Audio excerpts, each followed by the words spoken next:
Bonjour à tous, aujourd'hui on va continuer notre étude du réseau d'eau potable. Ici, ce tutoriel est consacré à l'emplacement de vannes, des réducteurs de pression. On place la vanne réductrice de pression lorsque la pression dans le réseau est trop grande. Voici notre simulation et là nous voyons la pression qui règne à chaque nœud carrément. Qu'est-ce que nous allons faire? Ici, nous avons une pression de 50, 40, 50 mètres, 40, ainsi de suite. Mais si nous avons ça, mais admettons que ce nœud soit un peu plus bas. Je double-clique, j'ai 200 mètres d'altitude, mettons que ce soit un peu plus bas, 150 mètres par exemple, dans la vallée, et que l'on lance la simulation. Vous voyez directement ici, ça passe à 100. Et par rapport à d'autres, ici, c'est un point où il y a une très grande pression par rapport à d'autres points. On va faire un exercice, on va diminuer cette pression pour qu'il soit pas égal aux autres, mais pas trop éloigné, du genre double comme on voit ici. Raison pour laquelle nous allons insérer une vanne réductrice de pression. C'est que nous allons placer. La vanne est considérée comme un arc, donc on va sélectionner ceci, notre tuyau, je supprime ça. Je vais placer une vanne, je clique sur ce point-là et l'autre point, c'est fait. Maintenant, je me dois de sélectionner, de double-cliquer sur ma vanne. Je dois déterminer le diamètre de la vanne, le son, les types de vanne. Notre vanne, il s'agit d'une vanne réductrice de pression. On va la prendre là-bas. On peut aussi placer des vannes régulateurs, régulatrices des débits. Consigne ici, c'est on veut qu'il puisse rabattre la pression à quelle valeur. La consigne ici, je mets 20 par exemple. Ici, j'ai 400.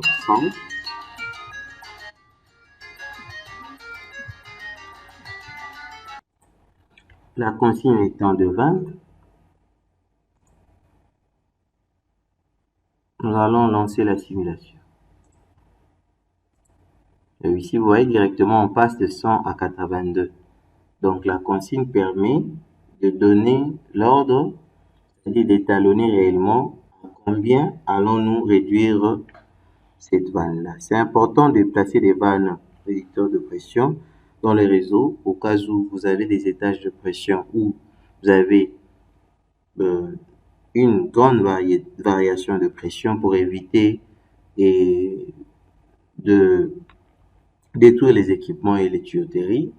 C'est vraiment un équipement très important qu'on place là. Nous voyons même la vitesse qu'il y a au niveau de notre vanne. Bon, c'est comme ça que cela se fait. Réellement, vous voyez ici, c'est 82, là, c'est 42 et autres. Donc ici, on peut voir par exemple, si je clique ici, là, c'est 6 qui est sélectionné. Je peux ajouter d'autres. Je prends ça, 5 d'autres. Je prends ça. Je peux voir le comportement, la pression qu'il y a, l'évolution de pression. Ici, ça c'est toujours élevé. Les autres sont là. On voit le décalage qu'il y a. C'est un peu pour le double. Donc, c'est ça. Évolution de pression. Non, nous avons les différentes vitesses. Plutôt les débits qui circulent. On peut voir aussi le tableau. Même les tableaux des vitesses sont là. Nous avons notre tableau des vitesses. Tuyau 8, 1,2. Tuyau 8, c'est ça. Là où il y a la plus grande vitesse. Les restes sont les vitesses un peu faibles. La pompe, c'est la vitesse. C'est comme ça que l'on peut analyser ça.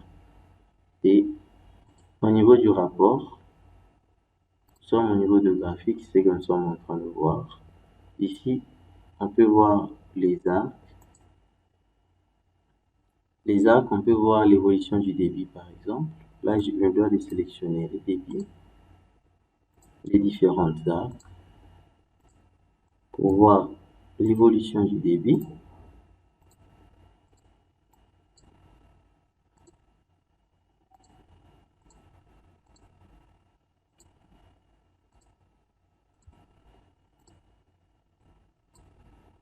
Accepter. Il y a trop d'éléments à représenter. Bon, graphe d'évolution. Je prends certainement un tuyau, ce tuyau ici. Arc 6. Ajouter. Voici l'évolution du débit au niveau des matures-dérives. L'unité du débit étant en litres par seconde.